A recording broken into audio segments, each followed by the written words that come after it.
معزز سامعین کرام، مولانا امین الحسینی ندوی صاحب، مولانا نصیر الدین جناب،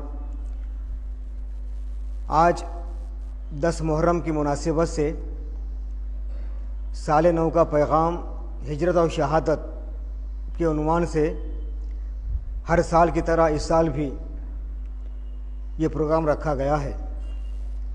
اس موقع پر میں مولانا نصیر الدین جناب سے خواہش کروں گا کہ پہلے وہ ڈیسک پر تشریف لائیں۔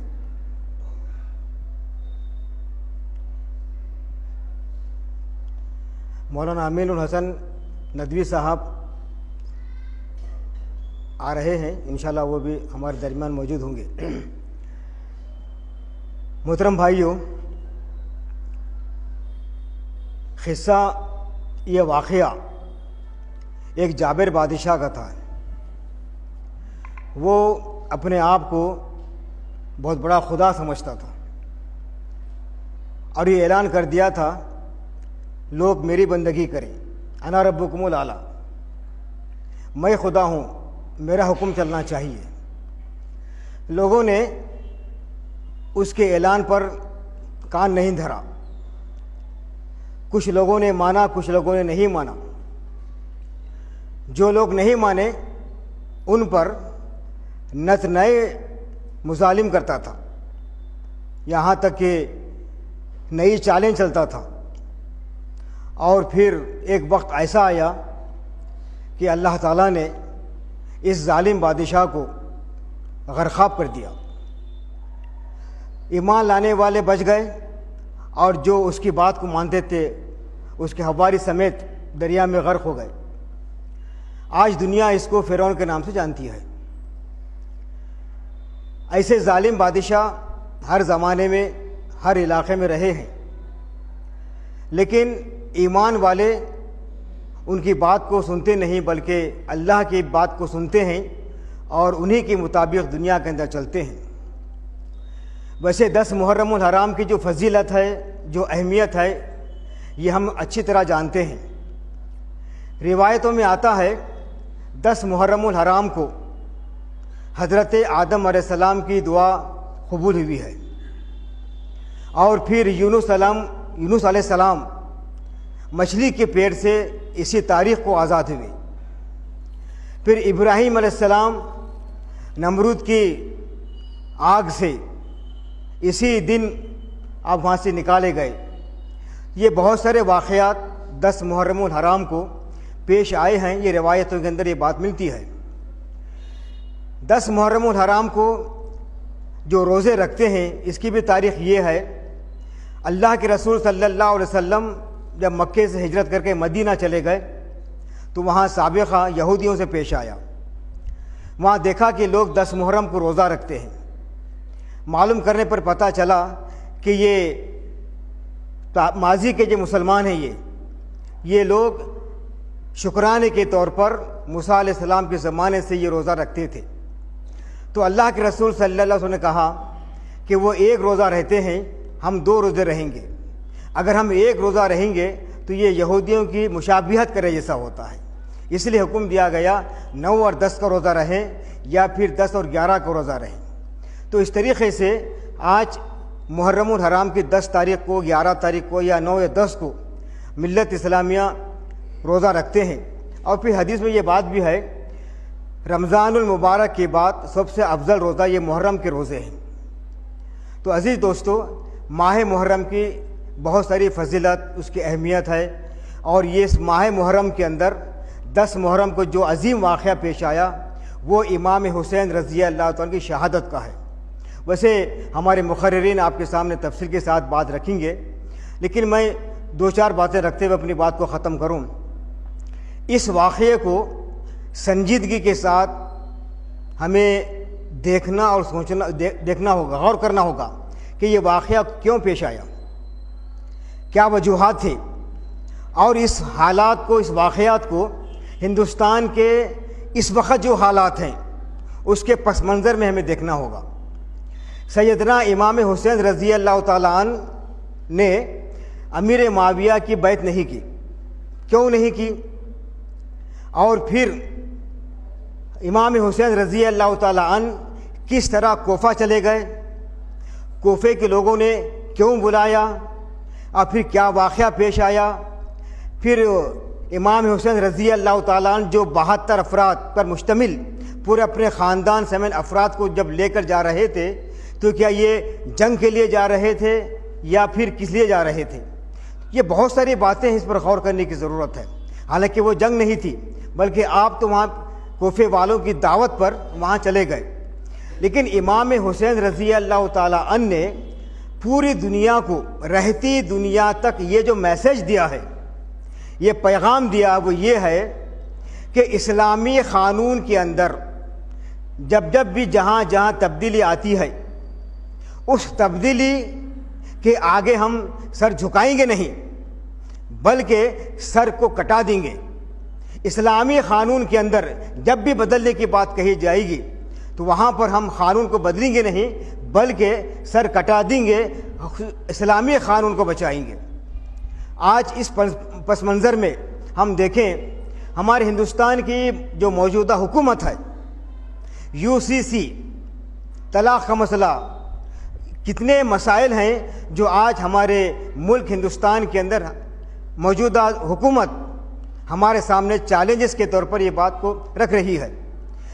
یہی بات بھی آتی ہے کہ قرآن کے اندر بھی تبدیلی کیجیے۔ کبھی 24 آیتوں پر اعتراض والی بات آتی ہے، کبھی کہا جاتا ہے کہ کچھ انڈرسٹینڈنگ میں ہم سب مل کر کام کریں گے، کبھی کہا جاتا ہے کہ ایک ملک کے اندر 2 قانون کیسے چل سکتے ہیں، ایک ہی قانون ہونا چاہیے۔ تو اس طریقے سے بہت ساری باتیں آتی ہیں۔ پھر ہم نے دیکھا ہے 1984-85 کے اندر شاہ بنو کیس کا، وہاں پر جو طلاق کا مسئلہ تھا، نان اور نفقہ دینے کی جو بات کہی گئی تھی، اس موقع پر بھی الحمدللہ ملت اسلامیہ نے متحد ہو کر اس قانون کے آگے سر کو نہیں جھکایا، بلکہ ڈٹ کر مقابلہ کیا۔ تو عزیز دوستو، سیدنا امام حسین کی یہ شہادت آج ہم کو یہ پیغام دے رہی ہے، یہ درس دے رہا ہے کہ ہم کو صرف ناچنا کودنا نہیں ہے، بلکہ سیدنا امام حسین نے جس مقصد کے لیے اپنی گردن کو کٹائی، کیوں کٹائی، اس پر ہمیں غور کرنا ہے۔ وہ کیا پیغام تھا، کیا مقصد تھا، اس پر ہمیں سوچنا ہوگا، غور کرنا ہوگا، اور اسی کے مطابق ہمیں اس دنیا کے اندر، اس ملک کے اندر کام کرنا ہوگا۔ اب دیکھیے، ہمارے سامنے اس وقت جو مسئلہ آیا ہوا UCC کا، یعنی کہ ایکسائز سول کوڈ، تو یہ اسلامی قانون کے اندر تبدیلی کی بات کہی جا رہی ہے۔ اسلامی قانون کے اندر تبدیلی کی بات کہی جا رہی ہے۔ تو اب اس حالات کے اندر میرا اور آپ کا رول کیا ہونا چاہیے؟ حالانکہ ان حالات کے اندر نمبر 1، ملت اسلامیہ اسلامی قانون پر پہلے عمل پیرا ہو جائے۔ جیسے وراثت کی تقسیم ہے، ہم اس بات کا ارادہ کر لیں کہ ہم اب اپنے بہنوں کو وراثت کی تقسیم میں حصہ دیں گے، اور پھر شادی بیاہ، طلاق، یہ جتنے بھی چیزیں ہیں عین اسلام کے مطابق ہم کریں گے۔ اور پھر ان قوانین کو، اسلام کی جو غلط فہمیاں برادران وطن کے اندر بیٹھی ہوئی ہیں، ان برادران وطن تک پہنچ کر ہم غلط فہمی کو دور کریں گے۔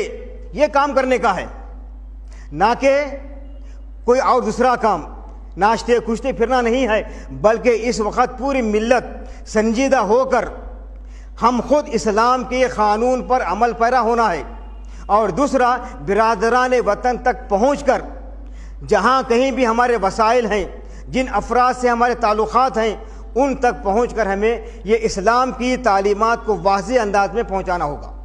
یہ ذمہ داری ہے۔ اس وقت یہ موجودہ حالات ہمارے کھاندوں پر یہ ذمہ داری ڈالے ہیں کہ تمہیں یہ کام کرنا ہے۔ پھر تیسری بات یہ ہے کہ اللہ تعالیٰ نے ایسے موقع فراہم کر رہا ہے۔ یہ آپ دیکھیے، اسلام، مسلمان، اللہ کے رسول، قرآن، یہ تمام باتیں آج ہر کچے پکے مکان پر پہنچ چکے ہیں، اور ہر آدمی کے ذہن میں، اس کے زبان پر صرف اسلام اور مسلمان ہے۔ یہ حالات کو اللہ تعالیٰ نے پیدا کیا، اور ملت اسلامیہ سے یہ بات کہی جا رہی ہے۔ ان حالات کے اندر اب کم از کم میں نے پورا حالات کو بنایا ہے، کم از کم اب تو بھی پہنچ کر آؤ یا پھر اپنے عمل کر کے لوگوں کو بتا دو کہ اسلامی قانون، یہ اسلام یہ ہے۔ اگر اب بھی ہم کام نہیں کریں گے، اتنے حالات سامنے آنے کے باوجود بھی اگر ہم کام نہیں کریں گے تو پھر کب کریں گے؟ یہ جو حالات بنے ہوئے ہیں یہ دراصل اللہ تعالیٰ اپنی سنت کو پوری کر رہا ہے۔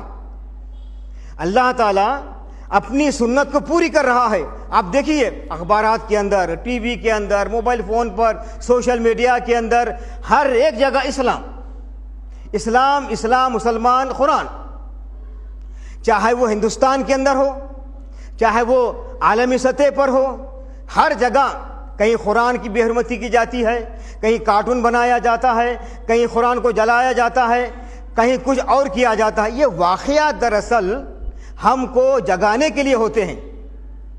یہ قرآن مجید کی بے حرمتی ہوئی۔ اب ان حالات کے اندر چلیے دلی جذبات ہے کہ ہم احتجاج کریں گے، لیکن اس کے ساتھ ساتھ صرف احتجاج کر کے بیٹھنا نہیں ہے، بلکہ اللہ کا یہ آخری پیغام جو ہر زبان میں آج ہمارے علماء کرام ٹرانسفر کیے ہیں، تو اس کا ترجمہ کیے ہیں، ہماری یہ ذمہ داری بنتی ہے کہ اس اللہ کے پیغام کو اللہ کے بندوں تک پہنچائیں، کیونکہ وہ قرآن سے اجنبی نہیں ہیں۔ جب یہ بے حرمتی کا واقعہ ہوا یا پھر جلانے کا واقعہ ہوا تو ہر ایک آدمی قرآن سے واقف ہو گیا، خبریں سن کر قرآن یہ مسلمانوں کی کتاب ہے، یہ اللہ کی کتاب ہے، یہ واقف ہو گیا۔ ابھی ہمارا کام ہے کہ اس قرآن مجید کو، ان کے نسخوں کو، اس کی تعلیمات کو ان برادران وطن تک دینا۔ اگر ان حالات کے بعد ہم اب بھی کام نہیں کریں گے تو پھر کل قیامت کے دن کیا جواب دیے گا؟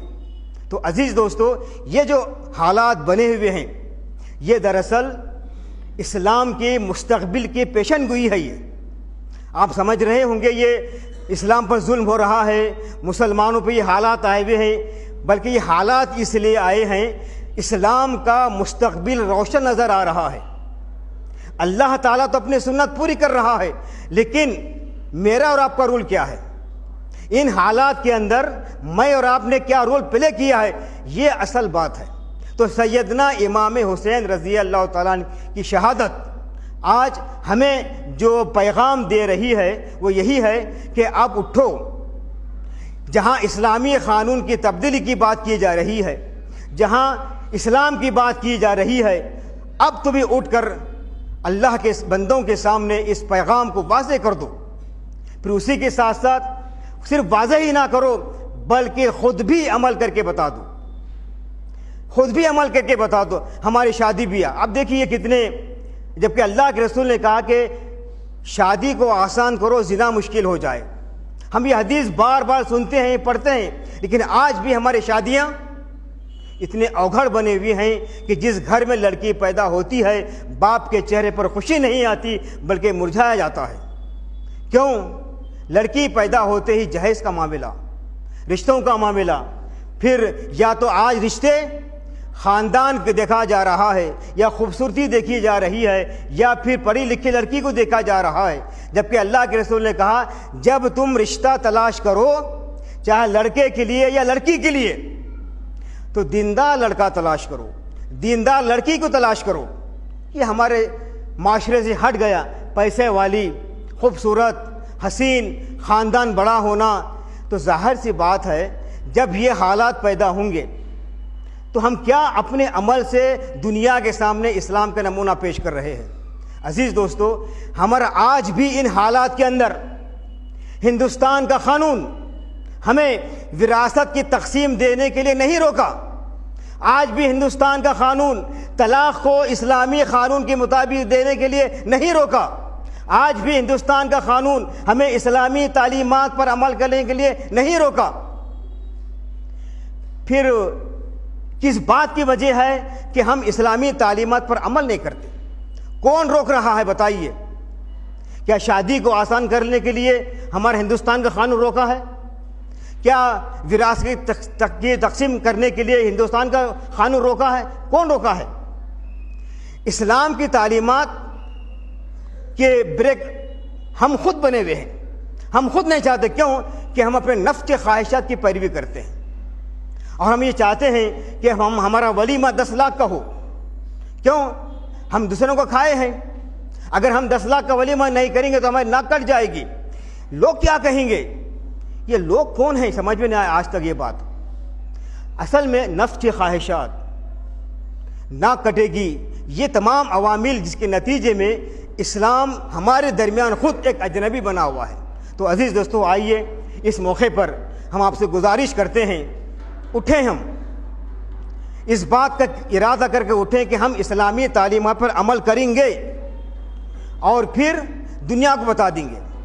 آخری بات کہتے ہیں، اپنی بات کو میں ختم کرتا ہوں، وہ یہ ہے کہ آنے والی نسل، ہمارے جو یہ بچے ہیں چھوٹے چھوٹے، ابھی میں 2 دن پہلے جاوید اقبال صاحب کا ایک ویڈیو کلپ دیکھا. وہ بتا رہے تھے کہ 8-9 سال کا بچہ 8-9 سال کا بچہ آج ننگی عورت کو ناچتے ہوئے دیکھ لیا ہے. 10 سال کے بعد سیکسول ٹریٹمنٹ ان بچوں کا کرنا ہوگا. حالات ایسے گمبھیر ہیں. ہماری نئی نسل کے جو اس وقت بڑھ رہے ہیں، ان کا سیکسول ٹریٹمنٹ 10 سال کے بعد کرنا ہی کرنا ہے. کیوں کہ یہ لوگ موبائل فون کے اندر 8-9 سال کا بچہ ہی ایک ننگی عورت کو جب دیکھ رہا ہے تو اس کا سیکسول پرابلم کیا ہوگا؟ دیکھ جائیے. اور آج والدین شادی بیاہ میں جاتے ہیں تو لڑکی امی کے پاس ہی فون لیتی ہے اور بات کرتے بیٹھتی ہے. آپ سے میں گزارش کروں گا، خطاً اپنے بچوں کو فون نہ دے. بہت زہر ہے یہ. لڑکیوں کا ذہن بدل رہا ہے، لڑکوں کا ذہن بدل رہا ہے، اور پھر تعلیم کے اندر یہ بچے پیچھے ہو رہے ہیں. اس کی ذمہ داری کون ہے؟ کام اتنا کرنا ہے. اگر 24 گھنٹے بھی ہم کاموں میں لگ جائیں گے تو وقت کم پڑے گا. مساجدوں میں کام، نوجوانوں میں کام، ملت کے بزرگوں میں کام، خواتین میں کام، لڑکیوں میں کام، اسکولوں میں کام، ہر جگہ کام کرنا ہے. تو یہ نئی نسل کی تربیت کی ذمہ داری ہماری اپنی ذمہ داری ہے. ورنہ یہ مستقبل ہے ہمارا، یہ نسل ہمارا مستقبل ہے. ان مستقبل پر اگر ہم کام نہیں کریں گے تو اللہ جانے حالات کیا ہوگی. تو عزیز دوستو، آئیے میں اتنی بات کہتے ہوئے اپنی بات کو ختم کرتا ہوں اور یہی میسیج دیتا ہوں کہ ہم اب اٹھیں، دین اسلام پر عمل کریں اور اللہ کے دین کو اللہ کے بندوں تک پہنچانے کی کوشش کریں. وآخر دعوانا الحمدللہ رب العالمین.